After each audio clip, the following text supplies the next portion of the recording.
Hey Somerville, today is September 20th. I'm Gavin Young. And I'm Julian Alvarado. And this is Wave TV.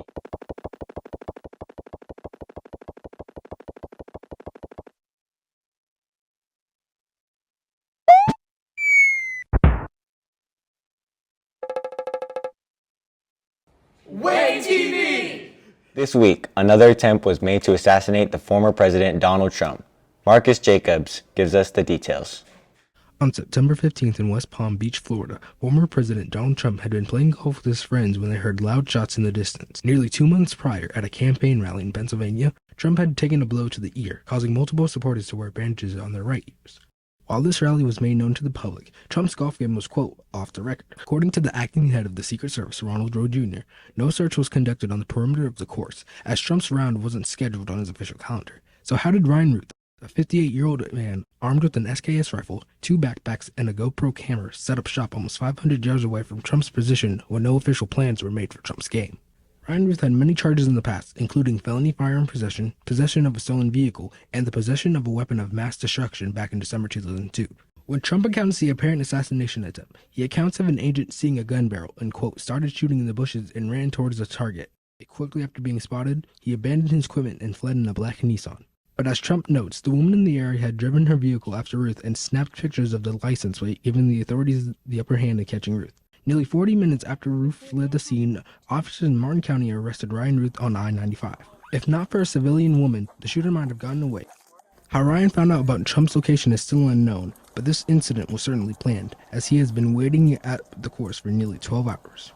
While this case is still under investigation, Trump's one regret was that he, quote, would have loved to have sank that last putt. Reporting from Wave TV, I'm Marcus Jacobs. That has been the second assassination attempt before the election.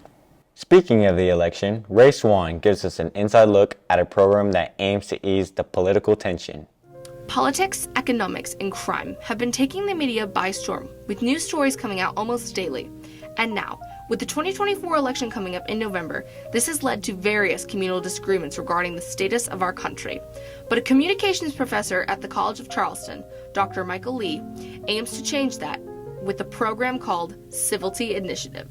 I see the problem of division in American culture today is sort of two things. One is fight and one is flight. And so we often think that the issue is there's too much division, there's too much anger, there's too much rage, there's too much violence, there's too much bigotry. And all of those, to me, live under the category of fight. Dr. Lee has made it his and the Civility Initiative's goal to reach out to the people of the Low Country who, like them, are interested in starting the conversation and how they can settle these disputes in a healthy and positive manner. A bonus contribute to this is Dr. Lee's podcast called When We Disagree. So every episode, for about 10 or 15 minutes, one person comes on and tells a story of a conflict that meant a lot to them. Maybe they were the hero of the conflict and somebody needed to be checked and they were happy to check them. Or maybe they were the villain of the conflict and they ended up learning something powerful about themselves and how they can be wrong or how they can mistreat somebody else. Episodes stream on Spotify and Apple Podcasts, with Season 1 already wrapped up and ready for listening. Dr. Lee is using this podcast to further promote Civility Initiative and their cause to mainstream media, where they hope to become a top intellectual union. And then branch out to become a really important institution that contributes to the betterment of Charleston as a city, and then contributes even more broadly from there to the national conversation we're all having about how to live together peacefully in a divided country. Reporting from Wave TV, I'm Ray Swantek. The Bridge Change the Mind Club is setting up in the Spirit Shop next Thursday, September 26th. They'll be handing out free treats to whoever is wearing teal and purple to support Suicide Prevention Month. That is a great thing to do to honor this month. When you were little, what did you want to be when you grew up? An astronaut. Speaking of astronaut, Bergen Edwards tells us about the new SpaceX Walk. SpaceX has been making strides in both ambitious space missions and lowering their cost, with eventual goals including rocket travel across the Earth, moon landings, and a pipe dream of an eventual colonization of Mars.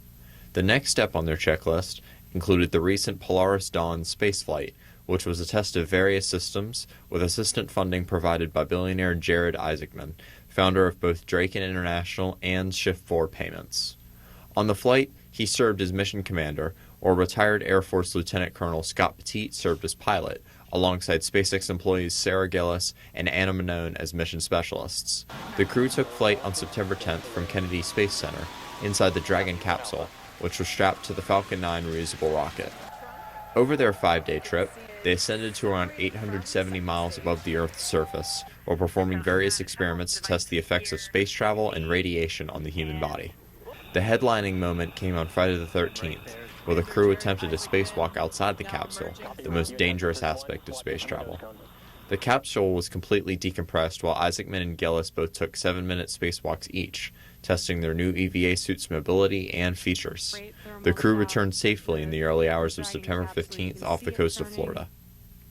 The Polaris Dawn is the first in 3 planned Polaris flights, with the third and final flight planned to test the new SpaceX Starship, which is intended to be our transport to the Moon, Mars, and beyond. Reporting for Wave TV, this is Berrigan Edwards. I wish I worked at NASA. That is my childhood dream. I wonder what the temperature of outer space is. Just worry about the temperature on Earth. Speaking of temperature, Joseph Peterson informs us on the current state of our climate. I am the president for the Weather Club, Joseph Peterson, and I'm just going to talk about your weekend weather going into this weekend. Starting off for our Friday, only around 84 degrees in terms of high temperatures. Low temperatures going to around 66, and then northeast winds going at around 10 to 15 miles per hour, a bit on the breezy side. Precipitation only at around 20%, and it is going to be during the afternoon. Your Friday night game, Somerville playing Chapin. We do have temperatures going to around 67. It will be mostly cloudy during that time.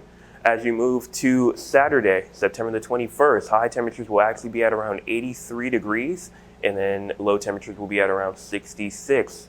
Winds will be a little bit less at around 5 to 10 miles per hour, precipitation around 20%. Sunday, September the 22nd, we do have high temperatures around 80 degrees, low temperatures around 65 degrees. Those winds will be trying to kick back up around 10 to 15 miles per hour. So that's going to about wrap up this forecast update, and I will be back soon with another forecast update. Reporting for Wave TV, I'm Joseph Peterson. My last chess boxing tournament got rained out. Speaking of sports, Mason Faircloth fills us in on our school's current sports status. Within the first few weeks of the new school year, we've seen a few sports go underway in their 2024-25 seasons. Leading off our action, our girls varsity volleyball team will host West Ashley this upcoming Tuesday, head on the road to Fort Dorchester Thursday, and will spend a Saturday night here at Somerville against Eastside. The boys team will lead off with Lucy, Beckham, and Wando at home before traveling to Academic Magnet for Thursday night showdown. The swim team has their next meet on Saturday the 28th in North Charleston for the Keller Invitational Meet. Make sure to come out to support the team next Saturday. Earlier this month, cross country had the Wolf Run meet. Both boys and girls teams were victorious for Somerville, so congratulations to them. They will attend the Cane Bay Invitational this Saturday. The girls golf team has a pair of games next week, leading off with a Tuesday face-off against Berkeley, then coming back home Thursday to take on Lucy Beckham. Be there, be square at John McKissick Field tonight as your Green Wave are back in action against an undefeated foe, the Chapin Eagles. Kickoff is set for 7:30 p.m. As always, our Green Wave sports programs are thriving. Reporting for Wave TV, I'm Mason Faircloth. I'm sorry about your game getting canceled. Would you like some gelato to make you feel better? Yeah, I guess. I just had a brilliant idea. Emily Cervantes and Haley Holden backs me up on this brilliant idea. Today we are trying the Baja Blast gelato, and we're going to compare it to the original. So it comes like this, there's wrap, and there's a little spoon. Oh. Okay. Ooh, it's already a little melted, but that's okay. It looks that's radioactive. I think it's just melted. Okay, cheers! Cheers.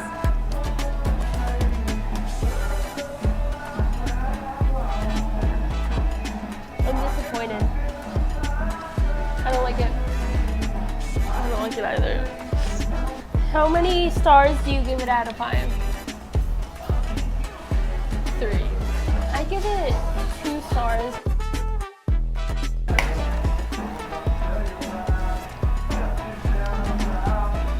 Hold on. person.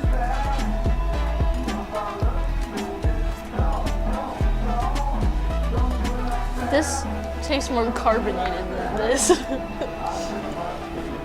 I don't think there's any carbonation, but like that carbonation-y taste. It tastes like melted ice cream to me. Just straight up melted ice cream. Yes. Tasting for Wave TV, I'm Emily Cervantes. And I'm Haley Holden. Well, maybe it didn't turn out as good as I thought. You know what does sound good, though? That new Krabby Patty from Wendy's. Krabby Patties aren't even real. Abby Ellers tells about the new SpongeBob-themed meal. Have you ever wanted to try the Krabby Patty from SpongeBob?